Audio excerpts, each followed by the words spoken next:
దేవుని బిడ్డలారా, మరి ఇప్పుడు వచ్చిన మీ అందరికీ కూడా ప్రభు పేరట నా హృదయపూర్వకమైన వందనాలు మరి తెలియజేస్తూ ఉన్నాను.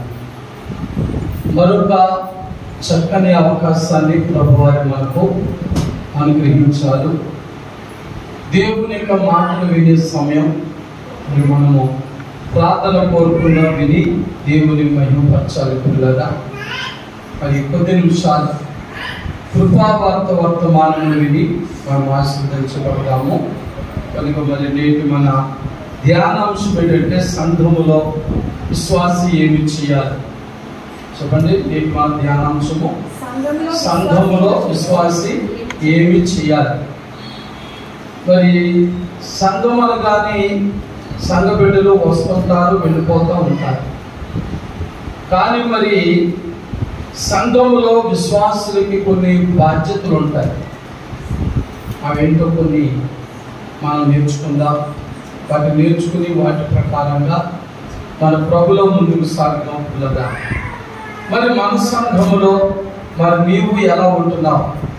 ఈ వాక్యము అనంతరము కూడా మరి నీవు నేర్చుకోవాల్సిన గొప్ప సత్యం ఏంటంటే మరి మన సంఘములో మరి నీవు ఏ రీతిగా జీవిస్తున్నావు అనేటువంటి విషయాన్ని మనం అవగాహన చేసుకోవాలి. పిల్లరా మరి సంఘములో విశ్వాసి మరి ఏమి చేయాలి అనేటువంటి ఈ ధ్యాన వాక్యములో మరి మొదటి మాట ఏంటంటే సంఘ కూడికలకు క్రమంగా రావాలి. దేవుని స్తోత్రం. చెప్పండి. మనం ధ్యానం చేసుకునే మాటల్లో మొదటి మాట ఏంటంటే సంఘ కార్యక్రమములకు క్రమముగా రావాలి. ఎందుచేత పరిశుద్ధాత్మ దేవుడి మాట మాట్లాడుతున్నారో మనం పరిశుద్ధ గ్రంథము నుంచి చూద్దాం. హెబ్రీయులకు రాసిన పత్రిక 10వ అధ్యాయము 25వ వచనాన్ని మనం చదువుకుందాం. కొందరు మానుకొనుచున్నట్లుగా సమాజముగా కూడుట మానక. దేవుని స్తోత్రం. మంచి మాటమ్మా, చాలు తల్లి. ఇక్కడ అపోస్తుడైన పౌలు గారు హెబ్రీ సంఘానికి ఆయన తెలియజేస్తున్న గొప్ప మాట ఏంటంటే మరి కొందరు మానుకున్నట్లుగా సమాజముగా కూడుట మానకుడి. దేవుని స్తోత్రం. అదే మన మొదటి మాట. ఇది క్రమంగా సంఘములకు ఏంటంటే సంఘ కూడుకకు ఏం చేయాలి? క్రమంగా రావాలి. కానీ మరి హెబ్రీ సంఘములో మనము పౌలు గారు బోధించుచున్న మాట ప్రకారంగా చూస్తే కొందరు ఏం చేస్తున్నారట? మానుకుంటున్నారు. శుక్రవారం, ఆదివారం, బుధవారం మన సంఘంలో జరుగుతున్న కార్యక్రమాలు. కానీ పౌలు గారు చెప్తున్న గొప్ప మాట ఏంటంటే కొందరు మానుకుంటున్నారు, కానీ మీరైతే సమాజంగా కూడుకుంటకు మానదంటున్నారు. మరి ఎంతోమంది మన సంఘ బిడ్డలు క్రమంగా బుధవారం, శుక్రవారం, ఆదివారం జరిగేటువంటి మరి సంఘ కూడికలు లేకపోతే సంఘ కార్యక్రమాలకు వచ్చి మరి పాల్గొంటున్నారు. జ్ఞాపకం చేసుకోండి. ఎందుకంటే కడవర దినాల్లో ఉన్నాం, అంచు దినాల్లో ఉన్నాం, అపాయకరమైన దినాల్లో ఉన్నాం. కనుక మరి దేవుని సన్నిధికి క్రమంగా రావడం అనేది మనకి ఎంతో గొప్ప భాగ్యమని, ఆశీర్వాదం, మరి దీవెన. మరి లేదండి నాకు కుదురుతలేదు, నేను రాలేదండి, నేను చేయలేదండి అంటే మరి ఎవరు ఏమి చేయలేవు, మరి ఎవరేమి చేయరు. కానీ మన ఆశీర్వాదాలు మనం పోగొట్టుకుంటున్నామని, మన దీవెనలు మనం పోగొట్టుకుంటున్నామని జ్ఞాపకం చేసుకోవాలి. మనం దేవుని సన్నిధికి వచ్చేది ఎందుచేతనంటే కష్టములతో, బాధలతో, శోధనలతో, వ్యాధులతో వచ్చేటువంటి మనము బైబిల్ చెప్తుంది ఈ భారము యెహోవా మీద మోపము, ఆయనే నిన్ను ఆదుకొనును. దేవుని స్తోత్రం. హల్లెలూయా. కనుక మన భారాలు ఎన్నో ఉన్నాయి, మన బాధలు ఎన్నో ఉన్నాయి, మన శోధనలు ఎన్నో ఉన్నాయి, మన సమస్యలు ఎన్నో ఉన్నాయి. కాబట్టి వాటినన్నిటినీ తీర్చుకోవడానికి మనం దేవుని సన్నిధికి లేదా సంఘ కార్యక్రమాలకు మనము క్రమముగా రావాలి. దేవుని స్తోత్రం. మరి లేదండి నా భారం నేనే తీసేసుకోగలను, నా భారం నేనే మోసుకోగలంటే ఎవరు కూడా వారి భారాలు మోసుకోలేరు. అందుకే ప్రభువారు మత్తయి సువార్త 11:28 అన్నాడు, ప్రయాసపడి భారం మోసుకొనుచున్న సమస్త జనులారా నా యొద్దకు రండి. దేవుని స్తోత్రం. ఎందుకంటే భూలోకంలో నీవు నేను కూడా ఎన్నో భారాలు మోస్తున్నాం. ఎలా మోస్తున్నాం అంట? ప్రయాసతో, వేదనతో, దుఃఖముతో. చాలా భారాలు ఉన్నాయి, చాలా భారాలు, కుటుంబ భారం, బిడ్డల భారం, ఇంకా ఇలా చెప్పుకుంటా పోతే ఎన్నో భారాలు ఉన్నాయి. పిల్లలకు పెళ్ళవుతలేదనే భారం, పిల్లలు పెళ్ళవుతే పిల్లలు పుడతలేదనే భారం.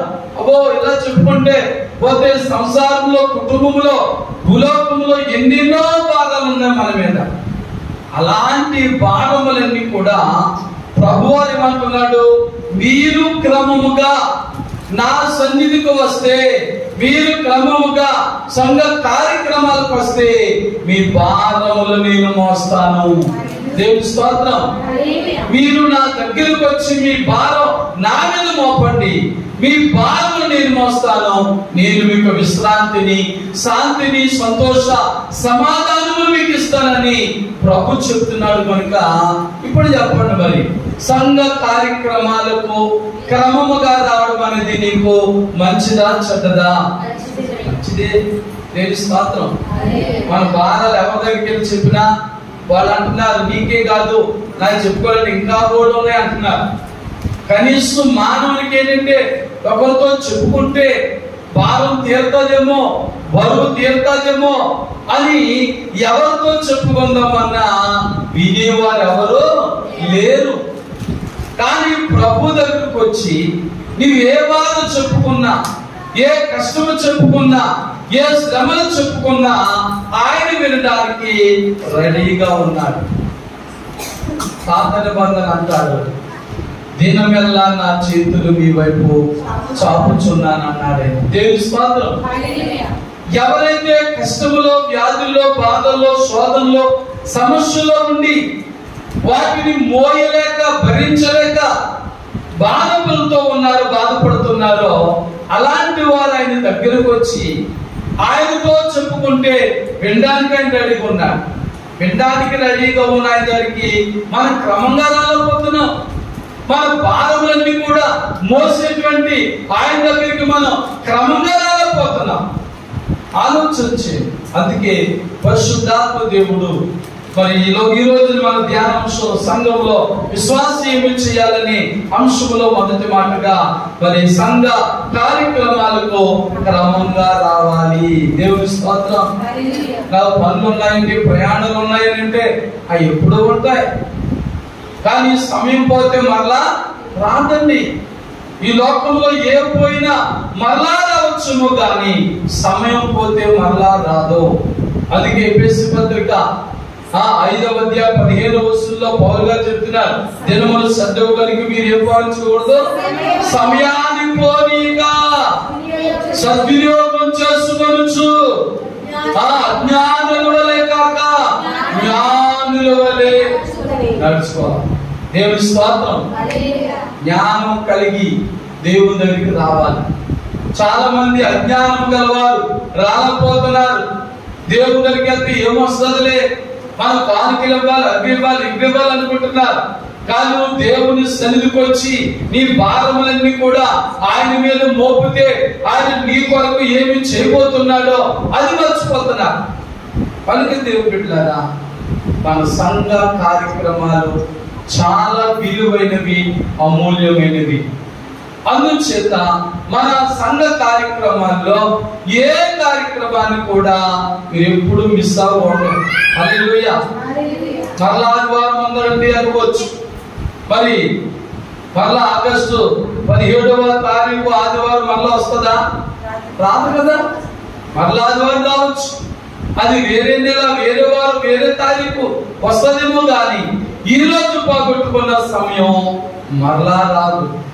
సమయం చాలా విలువైనది, సమయం చాలా అనుకూలమైనది. పిల్లగా సమయం పోయాక మనం వచ్చి ఎంత ప్రార్థన చేసినా ఏమీ ప్రయోజనము లేదు. సమయం ఉన్నప్పుడే ఆ సమయాన్ని మనం సద్వినియోగం చేసుకుంటూ క్రమముగా దేవుని సన్నిధికి మనం రావాలి. దేవుని స్తోత్రం. కనుక మరి ఈ మొదటి మాట ద్వారా మరి నీవు దేవుని దగ్గరికి క్రమముగా ప్రతి వారం వస్తున్నావా లేదా ఒకసారి నిన్ను నీవే పరీక్షించుకో. దేవుని స్తోత్రం. మరి రెండవ మాటలోకి వెళ్ళిపోదాం. రెండవ మాట ఏంటంటే విశ్వాసి సంఘములో చేయవలసింది ఏంటంటే ఐక్యతను కాపాడాలి. దేవుని స్తోత్రం. దేన్ని కాపాడాలంటే ఐక్యతను కాపాడాలి. ఐక్యత లేకుండా మనం ఒకరినొకరు ప్రేమ కలిగి ఉండలేము. ఈ మాట మనం కీర్తన గ్రంథము నుంచి 133వ కీర్తన 1వ వచనాన్ని చదువుదాం. సహోదరులు ఐక్యత కలిగి నివసించుట ఎంత మేలు, ఎంత మనోహరము. దేవుని స్తోత్రం. చెప్తా హల్లెలూయా, హల్లెలూయా. ప్రియులారా, సంఘములో విశ్వాసి దేన్ని కాపాడాలి? ఐక్యతను కాపాడాలి. అంటే ఐక్యతగా ఉండాలి. మనమంతా వేరు వేరు మనస్తత్వాలతో ఉండకూడదు. మనం అంతా కూడా ఏక మనసు గలవారుగా ఉండాలి. తీర్పుగా అపోస్తలుల కార్యాల్లో 120 మంది మేడ గదిలో చేరుకుని వారు ఎన్ని మనసులతో ప్రార్థన చేశారండి? ఏక మనసుతో. దేవుని స్తోత్రం. 120 మంది ఉన్నాం కదని 120 మంది మనస్సులు కలిగి లేరు. అక్కడ ఉన్నవారు అనేకులైన అందరూ కూడా క్రీస్తు యేసు కలిగిన ఆ మనసు కలిగి ఉన్నారు కాబట్టి అందరిలో కూడా ఏక మనసు వచ్చింది. దేవుని స్తోత్రం. మరి అందరూ కూడా ఏక మనసుతో ప్రార్థన చేయడం ద్వారా అక్కడికి పరిశుద్ధాత్మ దిగి వచ్చేసింది. దేవుని స్తోత్రం. అనగా ఐక్యత ఉండాలి. సంఘంలో ఎలా ఉండాలి? అందరూ కూడా ఐక్యత ఉండాలి. అన్నదమ్ముల వలె, అక్క చెల్లెళ్ళ వలె మరి చాలా ఐక్యత కలిగి ఉండాలి. మరి ఈ రోజుల్లో సంఘాలు ఐక్యతగా ఉండలేకపోతున్నాయి. భేదాలు పెట్టుకుంటున్నారు. ఒకరి మీద ఒకరు భేదాలు పెట్టుకుని చర్చ్ క్రమంగా రాలేకపోతున్నారు. లేకపోతే వేరు వేరు చర్చికి వెళ్ళిపోతున్నారు. లేకపోతే వేరు వేరు చోట్ల వల్ల సంఘాలు పెట్టుకుంటున్నారు. లేదు పిల్లల, సంఘ బిడ్డగా ఒక విశ్వాసిగా రెండో మాట ఏంటంటే ఐక్యతను కాపాడే బాధ్యత విశ్వాసం మీద ఉన్నది. దేవుని స్తోత్రం. మరి ఐక్యత వల్ల ఏంటంటే మేలు కలుగుతుంది. ఏం కలుగుతుందండి? మేలు. ఒకరి కష్టములో ఒకరు సహకారులుగా ఉండడానికి అది గొప్ప మేలది. లేకపోతే మనం బాధలు పడుతుంటే మనకు విరోధులుగా ఉన్నవారు మనల్ని చూసి సంతోషిస్తారే తప్ప మన మీద జాలి కలిగి ఉండలేదు.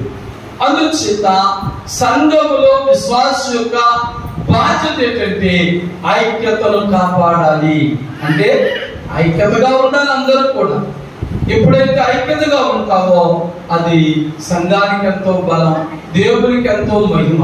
అందుకే కీర్తనకారుడు అన్నాడు, సహోదరుల ఐక్యత కలిగి నివసించుట ఎంత మేలు, ఎంత మనోహరము.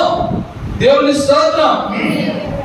అలాంటి ఐక్యత నేటి దినములలో సంఘములో ఉండాలి. భేదాలు వస్తాయి. సంఘంలో భేదాలు వస్తాయి. సేవకులకి విశ్వాసులకి భేదాలు వస్తాయి. విశ్వాసులకి భేదాలు వస్తాయి. ఈ పని ఎవరు చేస్తారు? సాతాను గారు. కొత్త నిబంధనలు అంటాడు మంచి మాట, ఎవరిని మునిగిందని గర్జించే సొమ్మలే సాతాను గారు తిరుగులాడుతున్న దినాలివి. అలాంటి భయంకరమైన దినాల్లో సాతాను మనలో ప్రవేశించి మనలో ఐక్యత లేకుండా పాడు చేస్తూ ఉంటాడు.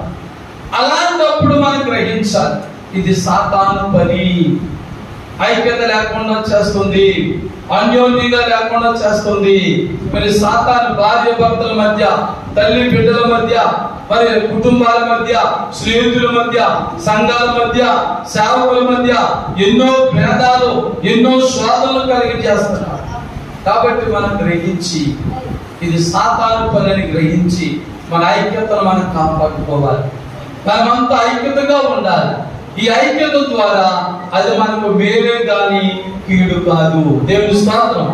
కనుక ప్రియ దేవుని బిడ్డ, ఈ కృపావార్త వర్తమానం వినుచున్న నీవు సంఘంలో ఐక్యతను కాపాడుతున్నావా? సంఘంలో ఐక్యత లేకుండా గలిబిలి చేస్తున్నావా? జ్ఞాపకం చేసుకో. ఎందుకంటే చాలా మంది సంఘాలను గలిబిలి చేసేవారు ఉన్నారు, సంఘాలు ఐక్యత లేకుండా చేసేవారు ఉన్నారు. సంఘము ఐక్యతగా ఉండడం చూడలేరు, సంఘం అంతా క్షేమంగా ఉండడం చూడలేని వారు ఉన్నారు. అది సాతాను పని. ఆదిలో ఆదామావులు ఐక్యతగా ఉంటే సాతాను చూడగలిగిందా? చూడలేకపోయింది. అందుకే ఒంటరిగా ఉన్న అవ్వమ్మ గారిని శోధించింది. అవ్వమ్మ గారిని ఆదమ్మ గారిని శోధించింది. వారు దేవుని సన్నిధికి దూరం అయిపోయారు. సాతాను పని ఏంటంటే మన దేవునికి దగ్గరగా ఉండడం సాతానికి ఇష్టం ఉండదు. కాబట్టి మనలో ఐక్యత చెడగొట్టాలని సాతాను చూస్తాడు. కనుక ప్రభునందు ప్రియులారా, సంఘ బిడ్డలుగా, ఒక విశ్వాసిగా నీలో ఉండవలసిన రెండో బాధ్యత ఏంటంటే ఐక్యతను కాపాడాలి. అనగా మనం అంతా ఐక్యత కలిగి ఉండాలి. దేవుని స్తోత్రం. కనుక మరి మూడవ మాటలోకి వెళ్దాం ప్రియులారా. మూడవ మాట ఏంటంటే యథార్థతతో దేవుని ఆరాధించాలి. దేవుని స్తోత్రం. ఫిలిప్పీయులకు రాసిన పత్రిక 3వ అధ్యాయం 3వ వచనం చదువుదాం. ఫిలిప్పీ పత్రిక 3:3. ఎందుకనగా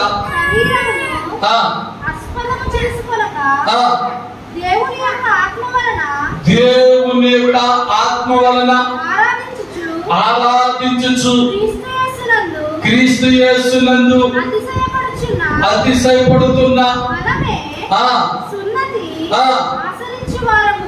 దేవుని స్తోత్రం. హల్లెలూయా. చూడండి, దేవుని మనం యథార్థతతో ఆరాధన చేయాలి. యథార్థమైన ఆరాధన చేయాలి. దేవుని ఆత్మ ఆరాధన చేయాలి. దీనికి అనుకూలమైన మరొక మాట మనం చాలా సార్లు చెప్పుకునే మాట యోహాను సువార్త 4వ అధ్యాయం 24 వచనం. దేవుడు ఆత్మ కనుకైన ఆరాధించువారు ఆత్మతోను సత్యముతోను ఆరాధించు. యథార్థత. మరి కీర్తనకుడు అంటాడు, యథార్థముగా ప్రవర్తించు వారికి ఆయన ఏ మేలు చేయక మానడు. దేవుని స్తోత్రం. నీలో యథార్థమైన ఆరాధన ఉన్నట్లయితే, మరి నీలో యథార్థత ఉన్నట్లయితే దేవుని బిడ్డలారా, మరి ఎప్పుడు కూడా నువ్వు యథార్థంగానే జీవిస్తావు. దేవుని బిడ్డలమైన మనం, సంఘ విశ్వాసులమైన మనం ఏ రీతిలో ఉండాలంటే యథార్థవంతులుగా ఉండాలి. మనం యథార్థవంతులుగా ఉండాలంటుండలేం.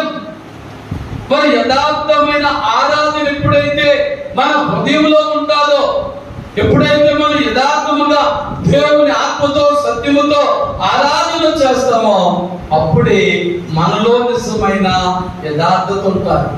మరి యథార్థత నీకు ఎప్పుడూ దేవుడు మేలు చేస్తాను ఉంటాడు. యథార్థముగా ప్రవర్తించాలి కానీ మేలు చేయక మానడైనా. మరి మనం మేలు పొందలేకపోతున్నామంటే గమనించండి. ఇప్పుడు యథార్థమైన ఆరాధన లేదు మనకు, యథార్థమైన హృదయం లేదు మనకు, యథార్థమైన భక్తి మనకు లేదు. ఎలా ఉంది మరి? ఏదో ఆచార ప్రకారంగా, అలవాటు ప్రకారంగా, ఈరోజు ఆదివారం కదా వెళ్ళాలి కదా, ఈరోజు శుక్రవారం కదా వెళ్ళాలి కదా, ఈరోజు బుధవారం కదా వెళ్ళాలి కదా అనుకుంటున్నావేమో. అది కాదు యథార్థమైన ఆరాధన. అంటే ఆత్మతోనూ సత్యముతోనూ చేసేటువంటి ఆరాధన ప్రభు కావాలి. దేవుని స్తోత్రం. కనుక మరి ఇది మూడవ మాట, యథార్థతతో ఆరాధించాలి. సంఘములో ప్రతి విశ్వాసం కూడా దేవుని ఎలా ఆరాధించాలండి? యథార్థంగా, వేషధార్థతో కాదు, భక్తిహీనతతో కాదు. మరి తిమోతి పత్రికలో అంటాడు, పైకి భక్తిగా వారి ఉండి దాని శక్తిని పొందని వారు ఎందరో ఉన్నారంట. తిమోతి గారు, పౌలు గారు చెప్తూ, అలాంటి భక్తి కాదు. మరి భక్తికి తగిన ఆశీర్వాదం కావాలి మనకు. యోబు గారి కష్టంలో, బాధలో, శోధనలో ఉన్నప్పుడు మరి స్నేహితులు వచ్చి అంటారు, నీ భక్తి నిన్ను రక్షించలేదా అంటారు. రక్షించిందా లేదా? కొంతకాలం శ్రమ పడినా, కొంతకాలం బాధలు పడినా, కొంతకాలం సాతాను శోధనలు అనుభవించిన, మరి 42వ అధ్యాయం వచ్చేసరికి యోబుని దేవుడు ఎంతగానో ఆశీర్వదించాడు. తాను పోగొట్టుకున్న సమస్తాన్ని కూడా దేవుడి వల్ల ఆయన తిరిగిచ్చాడు. కారణం ఏంటి? తన భక్తతను రక్షించింది. దేవుని స్తోత్రం. కనుక మరి నీ భక్తి నా భక్తి కూడా మనం కూడా అలాగే గొప్ప కార్యాలు చేయాలి ప్రియులారా. దేవుని స్తోత్రం. మరి 4వ మాటలోకి వెళ్తే ఒకరినొకరు బలపరుచుకోవాలి. దేవుని స్తోత్రం. సంఘంలో అందరూ ఒకలాగా ఉండరు. మా సంఘంలో అందరూ ఒకలాగా ఉండరు. కొంతమంది ఆత్మలో బలవంతులు ఉంటారు, కొంతమంది ఆత్మలో బలహీనులు ఉంటారు. ఎవరైతే ఆత్మలో బలహీనులుగా ఉంటున్నారో, ఎవరైతే భక్తిలో స్థిరముగా బలముగా ఉండలేకపోతున్నారో అలాంటి వారిని మనం ఏం చేయాలట? ఒకరినొకడు బలపరుచుకోవాలి. దేవుని స్తోత్రం. 1 కొరింథీ పత్రిక 14వ అధ్యాయము 24-26 చదువుదాం. 1 కొరింథీ 14:26. అయితే అందరూ చూడండి, అవిశ్వాసి ఎవరో? అవిశ్వాసి అయినను ఉపదేశము పొందని వాడైనను లోపలికి వచ్చిన ఎడల అందరి బోధ వలన తాను పాపినని గ్రహించి. దేవుని స్తోత్రం. హల్లెలూయా. అవిశ్వాసులలో ఉన్నవారైనను, అవిశ్వాసంగా భక్తిహీనులుగా ఉన్నవారైనను లోపలికి వచ్చిన ఎడల, అంటే ఎవరైతే మందిరానికి క్రమంగా రాలేకపోతున్నారో, ఎవరైతే దేవుడికి దూరం ఉంటున్నారో, ఎవరైతే ఆరాధనకు దూరం ఉంటున్నారో అలాంటి వారిని లోపల తీసుకురావాలి. అప్పుడే మనం ఒకరినొకరు బలపరుచుకున్నట్లు. వాళ్ళు ఎవరి సంగతి నాకెందుకు, నా ఇంట్లో వారి సంగతి నాకెందుకు, నా వీధిలో వారి సంగతి నాకెందుకు, నా ఊర్లో వారి సంగతి నాకెందుకు, నా మట్టుకు నేను చర్చికి వెళ్తున్నాను వస్తున్నాను, నా మట్టుకు నేను ఆత్మీయంగా బలపడుతున్నానంటే కాదు. 4వ మాట మనం నేర్చుకునేది ఏంటి? ఒకరినొకడు బలపరుచుకోవాలి. ఎందుకంటే సాతాను కొంతమందిని, మనలో కొంతమందిని అవిశ్వాసులుగా చేస్తారు, విశ్వాసం లేని వారిగా చేస్తారు, భక్తి లేని వారిగా చేస్తారు, ప్రార్థన జీవితం లేని వారిగా చేస్తున్నప్పుడు వారిని మనం బలపరచాలి. ఎలా బలపరచాలంటే వాక్యం వింటేనే బలపడతారు. వారు నోటు నాకుతో ఎన్ని చెప్పినా వారు బలపరచబడలేరు. కాబట్టి వారిని లోపలికి తీసుకుని రావాలి. ఎక్కడికి? మందిరం లోపలికి తీసుకురావాలి, మరలా క్రీస్తు లోపలికి తీసుకురావాలి. అప్పుడు వారు వాక్యం వినుట ద్వారా బలపరచబడతారు. దేవుని స్తోత్రం. కనుక మరి 4వ మాట, సంఘములో విశ్వాసం చేయవలసిన పని లేకపోతే ఏ బాధ్యత అంటే ఒకరినొకరు బలపరుచుకోవాలి. దేవుని స్తోత్రం. హల్లెలూయా. మరి రోమాపత్రిక 14వ అధ్యాయము 19 కూడా చదువుదాం. రోమాపత్రిక 14వ అధ్యాయం 19. కాబట్టి సమాధానమును పరస్పర క్షేమాభివృద్ధిని కలుగు చేయి వాటిని ఆసక్తితో దేవుని స్తోత్రం వాటిని మనం అనుసరించాలి.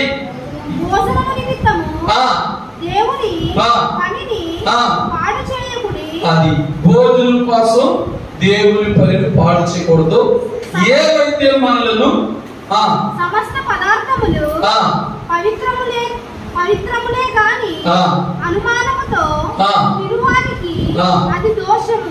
చాలా చూడండి, ఏవైతే ఏ విషయాలైతే మనం బలపరుస్తున్నాయో ఆ విషయాలని మనం చేపట్టాలి. దేవుని స్తోత్రం. ఒకరినొకరు మనం బలపరచుకోవాలంటే వాక్యం బాగా నేర్చుకోవాలి. వాక్యం చేత మనం బలపరచబడాలి. అప్పుడు మనం ఎవరైతే సంఘంలో బలహీనులు ఉంటున్నారో వారిని మనము బలపరచగలం. కనుక దేవుని బిడ్డలారా, నేను బలహీనవుతుంటే ఆత్మీయ జీవితంలో, భక్తి జీవితంలో నేను బలహీనత మీరు నన్ను బలపరచాలి, మీరు బలహీనైతే నేను మిమ్మల్ని బలపరచాలి. సంఘంలో ఒకరినొకరు ఎవరైతే బలహీనపరచబడుతున్నారో వారిని మనం బలపరిచినప్పుడు సంఘము క్షేమాభివృద్ధి నొందును. దేవుని స్తోత్రం. సంఘం ఎప్పుడు కూడా కలకలాడుతూ ఉంటారు. సంఘానికి ఎప్పుడు కూడా ఎవరు దూరముగా ఉండలేరు. కనుక మరి మనము 4వ మాట ఒకరినొకడు బలపరచుకోవాలి. దేవుని స్తోత్రం. సంఘములో విశ్వాసం చేయవలసిన 5వ మాట ఏంటంటే దేవునికి ఇవ్వాలి. దేవుని స్తోత్రం. మరి దేవుని వాక్యం చూద్దాం. 1 కొరింథీ పత్రిక 16వ అధ్యాయము 1-2 వచనాలు చదువుదాం. పరిశుద్ధుల కొరకైన ఆ సందా విషయమైతే నేను గలతీయ సంఘములకు నియమించిన ప్రకారము మీరును చేయుడి. నేను వచ్చినప్పుడు చందా పోగు చేయకుండా ప్రతి ఆదివారమున మీలో ప్రతి వాడును తాను వర్ధిల్లిన కొలది తన యొద్ద కొంత సొమ్ము నిల్వ చేయవలెను. దేవుని స్తోత్రం. హల్లెలూయా. మరి 5వ మాట సంఘములో విశ్వాసం చేయవలసిన పని ఏమిటంటే దేవునికి ఇవ్వాలి. చెప్పండి, విశ్వాసం పని దేవునికి ఇవ్వాలి. దేవునికి ఇచ్చడం ద్వారా ఆశీర్వాదం పొందాలి. మరోసారి కొరింథీ పత్రికలు అంటాడు చలుగుపోకుండా ఇవ్వాలంట. జరగవాలి దేవునికి ప్రేమతో. ప్రభువా, నాకు ఇచ్చిన ఈ రాబడిలో నీకు 10వ భాగం ఇస్తున్నాను, కృతజ్ఞత కానుకలు ఇస్తున్నాను, స్వేచ్ఛార్పణలు ఇస్తున్నాను నైనా. ఇదిగో నీవు నాకు ఇచ్చిన దానిలో నీకు ఇది ఇస్తున్నాను ప్రభా అని మన హృదయపూర్వకముగా మన దేవునికి ఇవ్వాలి. ఆ మాట పౌలు గారు సంఘానికి చెప్తున్నారు. ఇదిగో సంఘమా, మీరు దేవునికి ఇచ్చడం ద్వారా, ఆదివారం దేవుని మందిరంలో మీరు ఇచ్చడం ద్వారా అది మీకు ఆశీర్వాదం. ఆదివారం వచ్చిన వారు కొంత మీ దగ్గర దాచిపెట్టుకోండి. మీ కానుకలు, మీ అర్పణలు దాచిపెట్టండి. దేవుని స్తోత్రం. దేవునికి ఇవ్వాలి. సంఘ బిడ్డలు, ఆ సంఘంలో ఉన్న విశ్వాసి దేవునికి ఏం చేయాలండి? ఇవ్వాలి, కానుకలు ఇవ్వాలి. ఇచ్చుడు ద్వారా ఆశీర్వాదం. మనం అలాగిస్తే పరిశుద్ధ గ్రంథములో మరి లేఖనాలు చెప్తున్నాయి. మలాకి గ్రంథములో ఆకాశవాకలను విప్పి పట్టజాలనంత విస్తారమైన దీవెనలు మీ మీద కుమ్మరించదని అంటున్నాడు. మరి ఎందుకు ఆ దీవెన మన మీద కుమ్మరించబడతలేదు? ఎందుచేత మన కొరకు ఆకాశం ఇవ్వబడతలేదు, ఆకాశం తెరవబడతలేదంటే మనం ఇవ్వలేకపోతున్నాం. దేవునికి మనం ఇచ్చుకోలేదు కాబట్టి తిరిగి మరలా ఆయన మనకి ఇవ్వలేకపోతున్నాడు. అదే నీవు ఇచ్చు చూడు, ఆయన నీకు కూడా ధారాళంగా ఇస్తాం. నీవు ఇచ్చేది కొంచెం అయితే ఆయన ఎంత అన్నాడు? ఆకాశం వాకళ్ళు విప్పి తర్వాత పట్టజాలనంత, ఇక నువ్వు దాచుకోలేనంత, నువ్వు ఉంచుకోలేనంత నీకు ఆయన ఇస్తాడు. హల్లెలూయా. అదే ఇచ్చుకులో గల దీవెన. అందుచేతే మన చిన్న రాబడిన దానిలోంచి మనం ఇస్తే గొప్ప ఆశీర్వాదాలు పొందుతాం. దేవుని స్తోత్రం.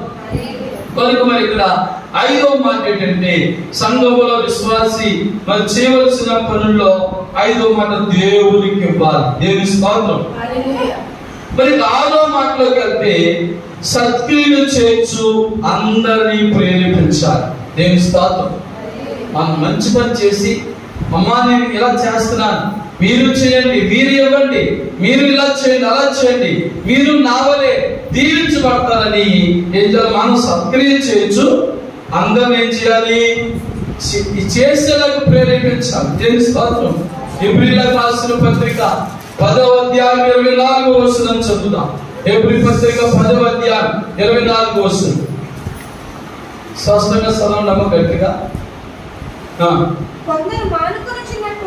కొందరు మానుకొనుచున్నట్లుగా సమాజముగా కూడుట మానక ఒకరినొకడు హెచ్చరించుచు ఆ దినము సమీపించుట ఆ చూసిన కొలది మరి ఎక్కువగా అలాగూ చేయొచ్చు.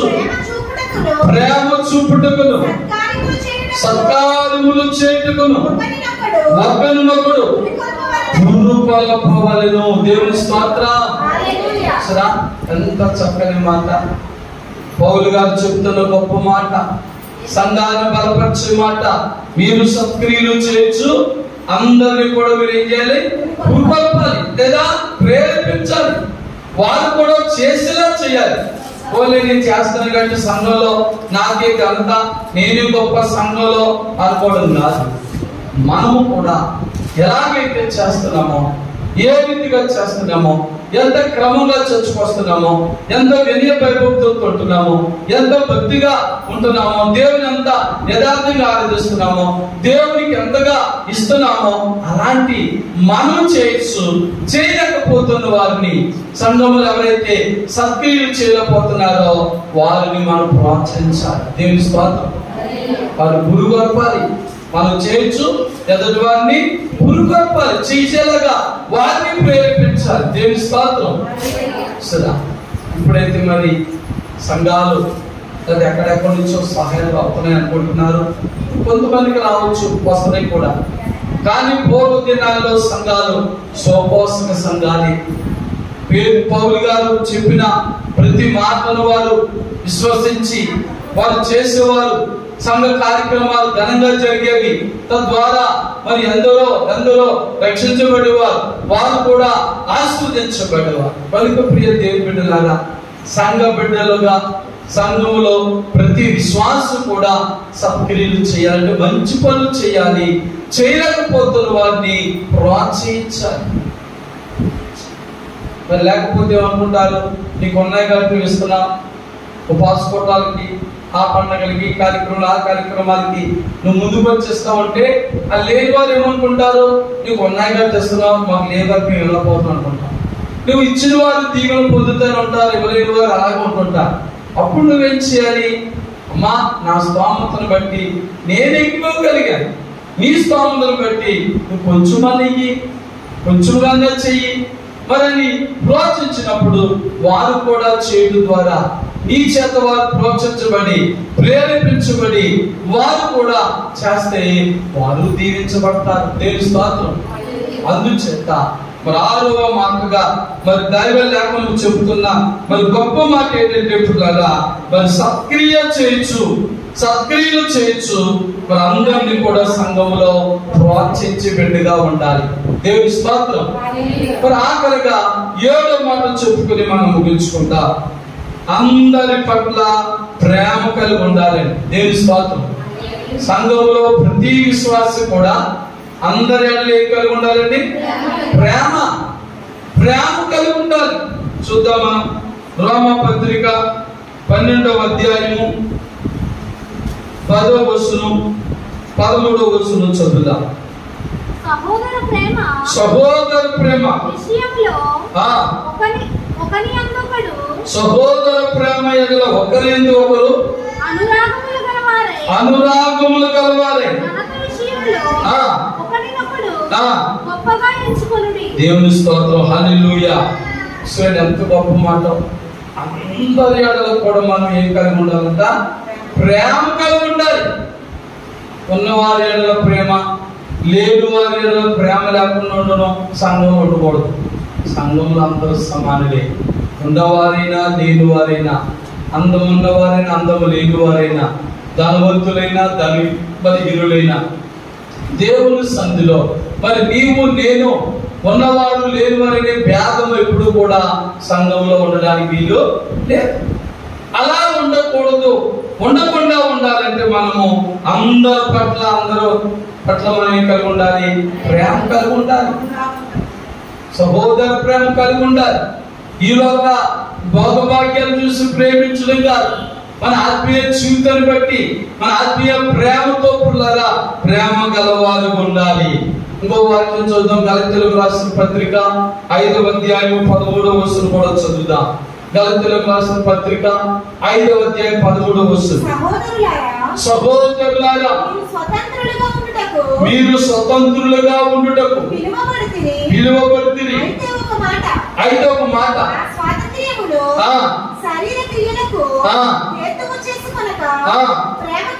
చూడండి, ప్రేమ కలిగిన వారై ఒకరికొకరు దాసులయుండుడి. దేవుని స్తోత్రం. అంటే పరువులైపోమని కాదు, తగ్గించుకుని ఉండాలని. దేవుని సంఘంలో ప్రతి వారు కూడా తగ్గించుకుని ఉండాలి. ధనాన్ని బట్టి గర్వపడడం కానీ, ఉద్యోగం బట్టి గర్వపడడం కానీ, వ్యాపారం బట్టి గర్వపడడం కానీ, మనకున్న రాబడిని బట్టి పారి పనులను బట్టి గర్వపడడం కానీ చేయకూడదు. ఉన్నా లేకపోయినా సంఘంలో అందరూ కూడా ఒకరి ఎడల ఒకరు ప్రేమ కలిగి ఉండాలి. అది విశ్వాసం యొక్క పని. ఏంటంటే విశ్వాసం యొక్క పని అది బైబిల్ చెప్తున్న మాట. కాబట్టి మరి మన సంఘములో విశ్వాసం ఏం చేయాలో 7 విలువైన ప్రాముఖ్యమైన మాటలు మనం ధ్యానం చేసాం. మరి క్లుప్తంగానే ధ్యానం చేసాం. మరి ఇది చక్కటి ఒక్కొక్క మాట చాలా లోతుగా మనం వెళ్తే అనేకమైన దాఖలు పడతాయి. కానీ మరి ఒక 35 నిమిషాల్లో మనకున్న సమయంలో చాలా స్పష్టంగా మీకు అర్థమయ్యే రీతిలో 7 మాటలు మనం నేర్చుకున్నాము కనుక ఇంతవరకు ఈ విషయాలు మన సంఘంలో ఎవరికైనా తెలియకపోతే, అందరూ తెలిసిన వారిని, ఇక్కడ ఎవరు కొత్తగా ఉన్న వారు అందరూ సీనియర్ విశ్వాసులే.